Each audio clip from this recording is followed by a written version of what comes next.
Hello everybody, welcome to Janome Club for September. Today we are going to be talking buttonholes. So we have a buttonhole foot for every machine that we have on our range, and they may vary in size and features. And I will go through a couple of the different buttonholes that you can sew. Today I'm on the Continental M7 professional sewing machine, but you can do buttonholes from our lowest model all the way up to our top model. And if you'd like any more information or you'd like to learn how to do a buttonhole specifically for your model, please contact your where you've purchased your machine from. Obviously at the moment it's hard to get in for classes and things, but we will also be recording this session. You can always watch this again. So we're going to zoom over here to the buttonhole feet. I have no idea what's in screen, but we'll just go with the flow. So I'm going to start at the top here. This is our large buttonhole foot and stabilizer plate, and it is available for 9mm models, and it allows you to do larger buttons. So if I've got, say, like a larger button like that. This is our 9mm standard buttonhole foot that comes with all your current 9mm machines, and it has the foot and the stabilizer plate, and I will talk a little bit about that in a moment. We'll skip the middle for now. This is our standard 7mm buttonhole foot, and then you can get a stabilizer plate for those as well, depends on your model whether yours comes with one. And over here we've got one of our 5mm buttonhole feet. And then if we come right back to the middle, we have here our B foot, which is our buttonhole foot, or we have our standard F foot. That's for satin stitch, but you can also use it for buttonholes. The main difference between these two feet, if I turn them over,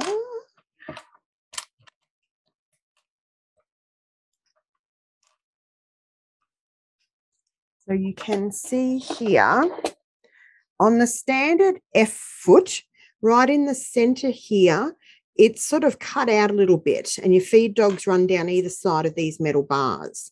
So on the B foot for the buttonhole foot, it is the same. It's got the metal bars on either side that grabs onto your, makes contact with your feed dogs. But down the middle, there is a groove that runs down the middle here. And that is so that when the satin stitch forms on either side for your buttonhole, it allows it to form nicely and keeps that little gap in the middle. It also has on the back a little tab, and that is for doing corded buttonholes, and I will show you through those. So here is a little sample of some of the buttonholes you can do. I've been adjusting widths and lengths of the stitches here. So depending on your model, you may need to fiddle around a little bit with the amount of satin stitch, which is how close your stitches are together. And that really depends on the fabric that you're sewing on, the cotton that you're using to sew with, and what you want it to look like. So some instances a more open buttonhole will work, and other instances you want to do a much tighter buttonhole. Sometimes you can go over it twice if you want it sort of thicker, or you can do the corded buttonhole. So over here you can see I've got the cords. When you finish, you normally then cut these cords off at the start and the end, and what it does is it just raises up, for anyone who's done couching, that cord then runs down the middle of my stitches and raises them up, and that's really nice for all your jackets or anything you're doing that you want it to be sort of like a bit more schmick, like a more tailored sort of buttonhole. With the buttonhole feet, the 5mm one does not have, and you can get this sort of style for a 7mm as well, it does not have a section where you can put a button in it. So this is what we call is a more manual buttonhole, that you have to set the length of that and it will stitch it for you.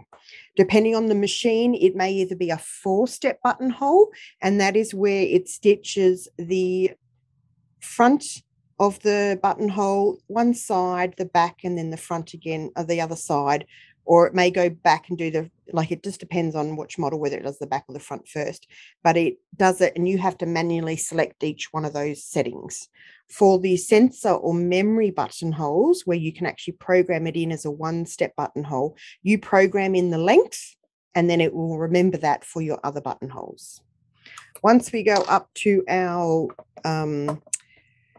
what do we call these exactly with the automatic, thank you. I'm lost for words now. The automatic buttonhole, there is a section at the back that you can push out, and I can then grab my button and put it in the back and then close that up. And then that will make the perfect size buttonhole for that button. Once we go up to our 9mm buttonhole feet, like this one, there is also a fine adjustment on the side, which allows me to cater for different width buttonholes. I don't know if you can quite, yeah, you should be able to see that. I just hold them there. That's good there. So you can see the pale yellow button is very fat compared to the darker yellow button. Oops. So these are just some ideas that you might have two buttons that are the same diameter. So when you put them in the back of the foot, they will be the same distance across, but they're different widths. So that's where you can use the fine adjuster here for skinnier or fatter buttons without having to adjust where the actual button sits in. And then the same for the extra large buttonhole. As I said, this one will do your buttons up to 1 inch to 2 inches, or also for ribbons. Like if you want to make a bag such as this one here. So this bag was one of the projects from our quilting extravaganza last year. So the project is on our website, and also there's a YouTube video that goes with it. We've done buttonholes at the top here to allow the ribbons to go through. So obviously if you have a ribbon that's wider than 1 inch, you either have to do a manual buttonhole, or you can purchase the larger buttonhole foot. Okay, so we'll go over to the sewing machine, and I will show you here. So when you go in to select your buttonhole, or it may be a dial that you select your buttonhole stitch, most common is this one here, which is the memory buttonhole, and that's where you manually determine the size. So you tell the machine when you want to start and finish the actual size of the buttonhole, and you can use that either with your buttonhole foot or the smaller buttonhole foot. And you don't have to pull down the buttonhole lever for those ones if you want them to be bigger than your foot will do. Whereas if I go to any of the automatic buttonholes, so on here I'm just going to go to the standard sort of square buttonhole, it will tell me on my screen, or it might have a little picture of the lever to pull down the buttonhole lever. And that is really important. We often get people contacting us to say my buttonholes aren't working. Quite often it's because they haven't pulled down their buttonhole lever. So I do think we can go over to this camera again now. Are we there now? Over here we have our buttonhole lever. Now we're on 2. We need to go 3. Well, I'm You're over that one. So under your machine here, you've got a couple of sort of things that you can pull down. One of them is often your needle threader. So what you want to make sure is that you're not pulling down your needle threader, you're pulling down the buttonhole lever. So on this machine, it's a white. Sometimes they're white, sometimes they're black, and you need to pull that down.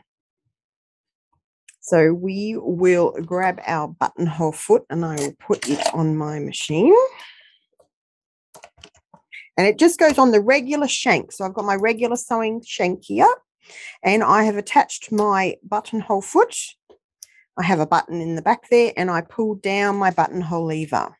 And what you'll see is that as this machine stitches, you can see here the buttonhole lever is touching the little plastic part that's raising up on the side of the buttonhole foot. And as it stitches here, you'll see that lever then hits the back section. And that is what determines the length of the buttonhole. So that's why you need to either put your button in there or select the width that you want it to be. And we are then right to go. So my machine's told me to pull down my buttonhole lever. I've done that. I am then going to get my piece of fabric. I don't know what camera we are on. We're over here. Okay. So with the automatic buttonholes, all you have to do is put one little mark about where you'd want. So if I want to place some buttonholes down this might be the center of a shirt. So I can put a couple of little dots down here. And this is telling me where the start of my buttonholes will go. And then it will stitch backwards here. Just check your manual just in case your buttonhole on your particular model may stitch slightly differently. And it's a little bit hard to see on this. I'll hold this one up. You can see here on this one there are some red lines, and where they intersect where those lines intersect is where your needle drop position is.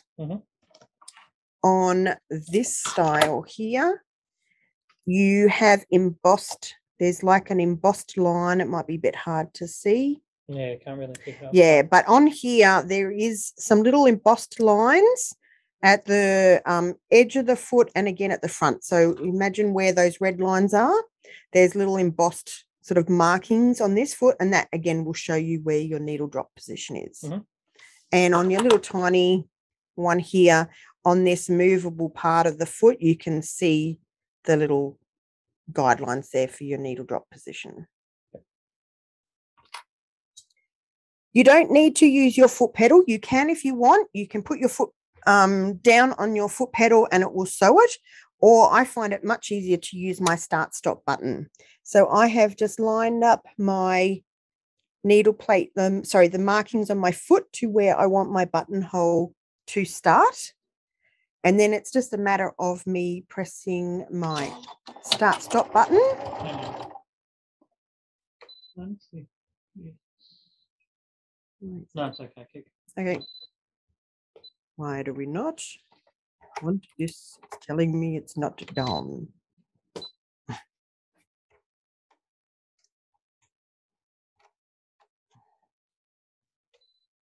Yeah. Okay, we're having some technical difficulties now. Select another buttonhole. We will start again. So I'd say what you've done there, because you'd already selected a buttonhole, it didn't like when it. you pulled the sensor down, you've just flicked it, moved the sensor, and it thinks it's in a different spot.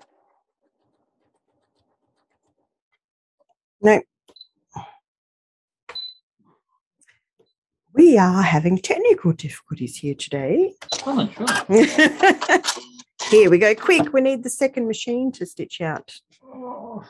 Okay, I'm going to show, while we're getting another machine, I'm going to show you a manual buttonhole. That'll be the easiest way for me to combat this.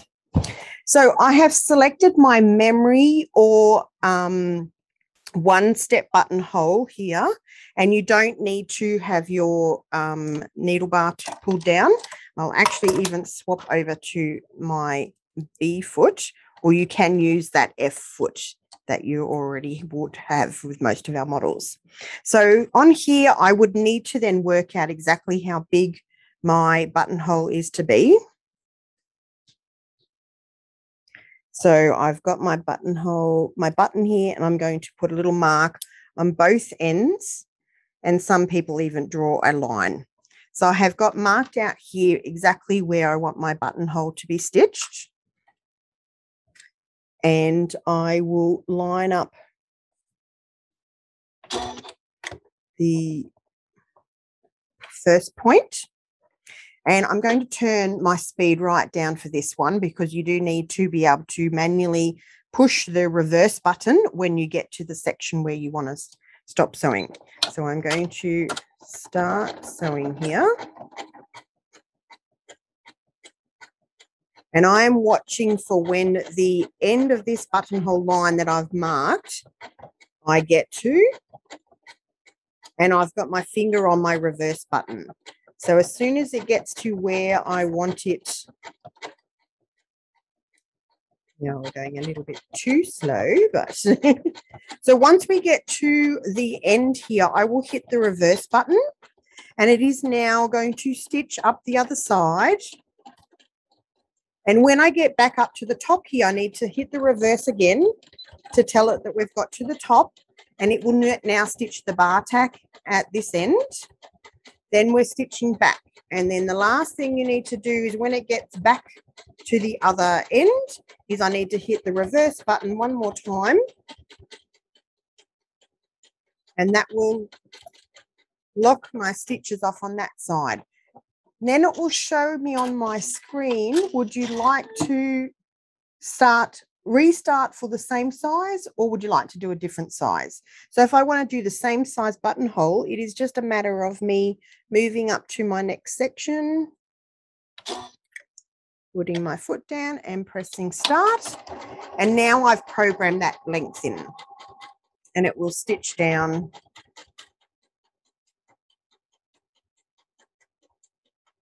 I can speed it up now because it's memorized that length.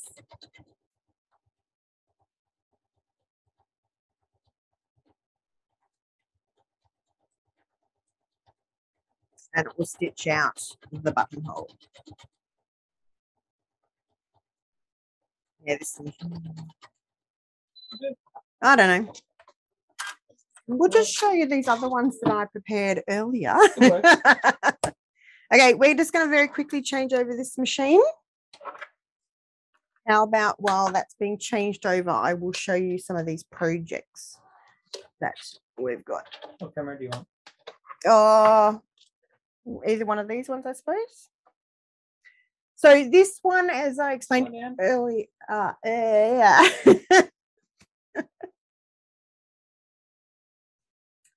Changing everything around. There you go, you're on that one now. Okay. So this bag, as I explained earlier, was from our sewing extravaganza, which was in October last year. So those videos are on our YouTube channel, or you can find the project sheets on our website under inspirations, and it takes you through piping, gathering. You do decorative stitching. We do a French seam on the side, and then we put the buttonholes around the top to put the ribbons in, and you can pull the ribbons up to make a nice little bag. And I've also made that same bag, the samples just formed down, in a smaller sort of size. So, and this one we actually put some embroidery fringing on it. So you can make those up as some cute little gift bags. We're coming up to Christmas, so you could make some little bags to put gifts in to send to all your loved ones that we haven't been able to see very much this year. And then the other project, which is the project of the month, is to make this bunting. And I will hold it up like this. So the bunting here has got decorative stitching that you stitch in a row, and then you cut. So if I hold these two like this, so you stitch all these different stitches along your fabric, and then you cut out the triangles, just alternating left and right. And there is a template for that triangle in the pattern. And once you've made those, you then stitch all the way around. I keep losing my samples. So once you've cut out all your triangles, you stitch around and you turn it right sides out, and you fold in just the little top, and you can top stitch across there, and then you place your buttonholes along, and that allows you then to thread your ribbon through.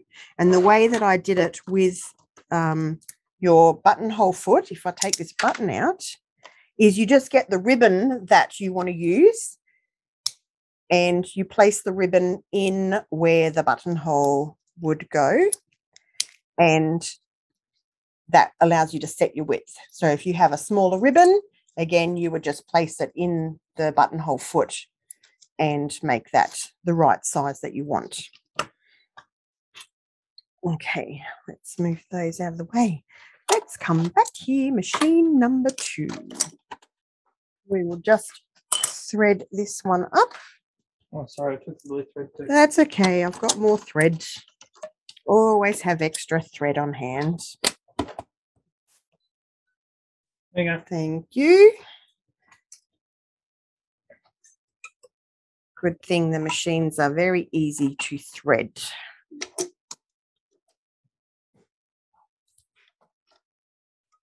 Okay, so let's get back. We've got our buttonhole foot. And number 2, I'm going to get my stabilizer plate. Where are we? Over here? Over there? Over there? So this is our stabilizer plate.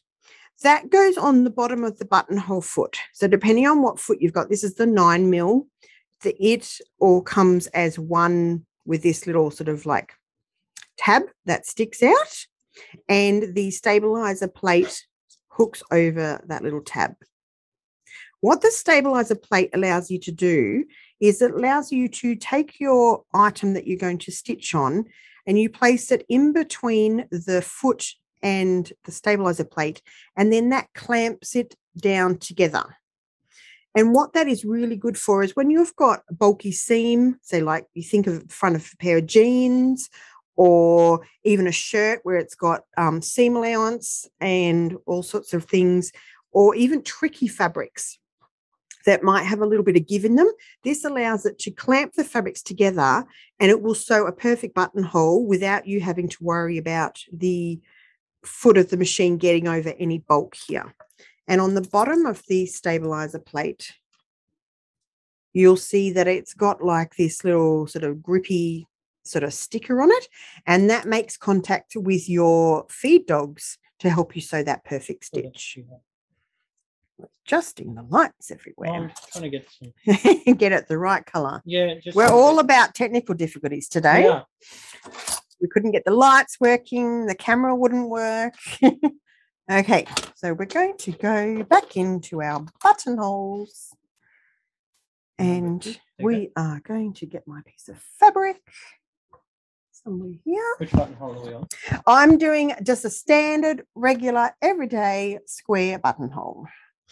So I'm going to pull down my buttonhole lever on this model now.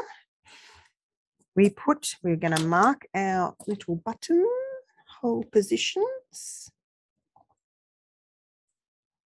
Whenever anybody asks me to demonstrate a buttonhole in store, I always tell them that it's really, really tricky, and then I show them how to do it, and they always think, oh gosh, no, that's the most easiest thing ever. So I'm all ready to go. My button's in the back of my foot. My buttonhole lever is down. I press start. I remove my foot control that Peter plugged in. Sorry, I press start, and the machine will stitch the buttonhole. That's how easy it's meant to be. So I haven't had to fiddle around with exactly how long my button is. I've just put my button in the back of the foot and it stitches. And depending on your machine, this machine will actually lock off, cut my threads and raise my foot up, and my stitch is sewn. Now, depending on what model you've got, you can adjust some settings of your buttonhole. So if we go over here, I will show you that on the screen here, I have a couple of different settings for my buttonhole. I have my stitch lengths, and that is how close the satin stitches are going to be for each other. So as I said, depending on what fabric and threads you're using, you may want to adjust this to make either the stitches closer together or further apart. You then have on here some adjusting options depending on what you're sewing. So if I'm sewing with one of those fatter buttons that I had, I may want to increase the width of the inside part of the buttonhole. So I'm going to take this up, and I don't know if it's a little bit hard to see, but you can sort of, I don't know if you can see that rectangle. The white rectangle in the middle is now wider. I'll take it all the way back the other way, And you see how the rectangle's now gone really Yeah, skinny? you can see that. So that is showing you I'm adjusting the width of the inside of the buttonhole. Then you would also have options here, and this is to adjust the width of the actual stitches. So I can take these all the way up to, this is a 9mm machine, so it'll take it up to a maximum. So from one edge of the buttonhole to the other is 9mm. So I'll stitch one of these buttonholes out, and you can then see the difference from the regular buttonhole to this one this is like the largest width-wise that I can go. So I've got largest on the outside and also largest on the inside of the actual hole that you're going to cut. This is good if you're working on wool, if you've made a wool coat, for those that live in our southern states. In Queensland every now and then. Every now and then, if you're working at office like ours where the air conditioning is on, you've got, so this is my standard buttonhole, and then here I have this is the largest one, so you can see that not only is the space in the middle larger, but I've also increased the width of the actual outsides. Then we can go for something quite different. If I take this down, Okay. let's go to maybe something like this, and we're going to take our satin stitch down, and we're going to stitch another buttonhole. So these are all the same length because I haven't adjusted my button, but I'm adjusting the widths of the stitches and the widths of the center.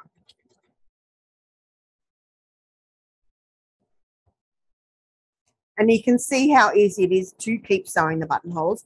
I just move to the next section and press the start stop button if you're not making any adjustments. The other thing we do have is various different buttonholes. Oops. Depending on the model of your machine, you may have a variation of buttonholes available. Mm-hmm. So you've got your standard here. I'll rest it down there. Can you see that one? Yeah. Good. So we've got our standard rectangular. So everybody knows this is a standard rectangular buttonhole. You then have different ones that have curved edges. So either single curve or double curve. And then we go into what we call our keyhole buttonholes. And there's variations here with a square top, round top. And those variations will vary depending on your machine. And where these keyhole buttonholes come into their own is for buttons such as this. If I hold these here, these buttons here have got a shank on the back of them. So this is quite a large round shank, and this one's sort of like a rectangular shank on the bottom. Yeah. Those ones, what they'll do is that shank will then nest in that little hole, and it will stop your buttonholes from gaping. So if I just stitched a regular square buttonhole, see here. So when you stitch just a regular square one, if that really wide shank part of the button was sitting here, it would actually cause my buttonhole to gape open. So that's why you can stitch one of the the keyhole ones, and you actually cut out that whole circle with a little eyelet punch, and that allows this shank to nest in there, and it sits really nicely. I'm going to show you now a corded buttonhole. So I'm going to you want to match your cord generally to the color of the thread that you're using on top. I've got a bit of a contrast here so that you can see it easily on the screen. And what I'm going to do is I've got my stabilizer plate and my fabric, and I've got my thread. I'm just going to get it up here, and I've got the loop on the back and the raw edges at the front. I've folded it in half, so I've got a loop here, and you just place this in under the foot, and then you hook it over. It's a little bit hard to do this on screen. Doing a great job. have to manipulate it at some odd angles. There we go. So you just have to hook it in the back here, and then it will come forwards. It's not quite in the right spot, but it will work. Just going to get my,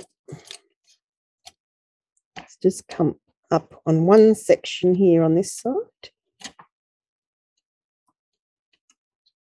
Can you get it? I find it easier that I generally put the cord on, then attach the foot. I find that easier.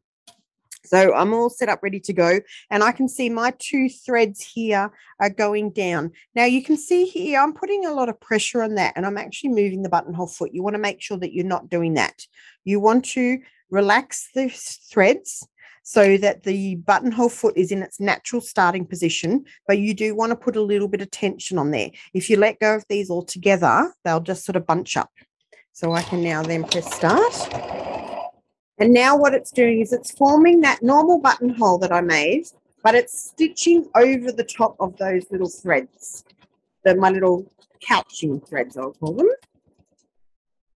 And you'll notice with the buttonholes, they generally stitch each side of the buttonhole in the same direction, except for, I think, our 1-step buttonhole. I'm sorry, the 4-step buttonholes. They will do forwards, top, backwards, back. Whereas all of the automatic ones will always stitch in the same direction. So this particular machine, it stitches back in a straight stitch and then does our satin stitch forward. And that allows for the nicest stitch to be formed and for it to be even on either side so that it's being stitched in the same direction. So you can see, I don't know, it's a bit hard to see on the screen, but it just puffs those little stitches up a little bit. They sort of raise up off the fabric and it creates a really professional look. Now to cut our buttonholes, the easiest way to do it, I did have some pins here, is I place a pin through the back of, so I've put a pin in and it is sitting just inside the back bar tack. Then I can get my trusty unpicker and you slide it in on the opposite side, and then you can cut all the way up to that end. And because you've put the pin there, that actually stops you from cutting too much of that. You can't cut the bar tack at the end. Thank you. And then we can take that pin out and we've got a perfectly, and then with these corded ones, we're just going to snip these little threads. Where'd you get those scissors? These are scissors that come in the little gift with purchase at the moment for our 100th anniversary. You get these scissors, you get a unpicker and a beautiful little leather look tape measure in a tin. Okay. So quick product placement there, hey? Yep. So there we have with our buttonhole. Now I'm going to very quickly just show you one extra thing. I'm going to take that foot off. I'm going to show you our foot that is, I'm going to say, the companion to buttonhole feet, and it is the button foot. So this has got a little bit of sort of silicone grippy on the bottom, and that holds your button in place while you stitch it on. And it also has, sorry, I forgot to, it's also got 2 bars here. We've got a couple of feet that have got the 2 bars, and that holds them stable. So we want to hook the back in first, and then we will. So I hook the back in first. I just put my finger over the front of the foot, under the front of the foot, push the little button at the lever at the back, and it clips into place. Can you do that a second time? I can do that a second time. So we're going to put the foot, I'm trying to do it without my hands in the way. I'm hooking the back of the foot on first. Then I put my finger underneath the front of the foot. And as I'm pushing up with this finger, I then push the little lever in at the back and it clips up into place. Thank you, Kathy. And if we wanted to put a button on, let's go. Let's take my button out of my buttonhole foot, which I use to stitch. We're going to put it over here. We're going to go back to our machine and we're going to select the stitch for putting on a button.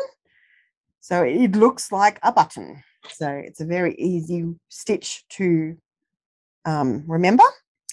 Now on the screen, you do have, if you don't have this particular stitch, you need to select a zigzag stitch and drop your feed dogs. And you then have to do a little bit more manual adjusting on this.